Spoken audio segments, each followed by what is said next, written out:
আমার মনে হয়েছিল আমি যে শখের পুরুষের জন্য অপেক্ষায় ছিলাম হয়তো তাকে পেয়ে গেলাম। তোমাকে পাওয়ার পর তোমাকে আমি যতটা যত্ন করে ভালোবেসেছি ততটা যত্ন আমি আমার মাকেও করিনি। নিজের কথা তো একদম বাদ হয়ে দিল।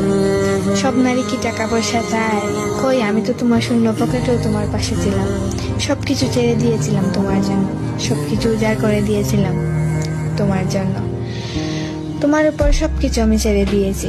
আফসোস, তোমারও সময় হইল না আর আমারও অপেক্ষা ফুরাইল না। তোমার জন্য আমি পুরো পৃথিবীর কাছে লড়াই করতে রাজি ছিলাম। আর তুমি জানো, তুমি আমার সেই শখের পুরুষ যাকে আমি অসম্ভব ভালোবেসেছি। তোমাকে পাওয়ার জন্য আমি অসম্ভব কেঁদেছি। দিন রাত সমান হয়ে গেছে না ঘুমাতে ঘুমাতে। তুমি আমার সেই শখের পুরুষ যাকে আমি এত করে চাইলাম। তোমার মধ্যে সব গুণই ছিল, শুধু আমাকে বোঝার মতো তোমার গুণ ছিল না। এত করে চেয়েও তোমাকে পেলাম না। তোমার মনে আছে আমাদের দেখা করার দিনের কথাটা? তোমার বুকে মাথা রেখে কান্না করেছিলাম আর বলেছিলাম তুমি আমাকে কখনো ছেড়ে যেও না। তোমাকে মনে করার ভয়ে আমি অলস মেয়েটাও এখন সব কাজে ব্যস্ত থাকতে চেষ্টা করি, কিন্তু আমি সবকিছুতেই ব্যর্থ হয়ে যাই।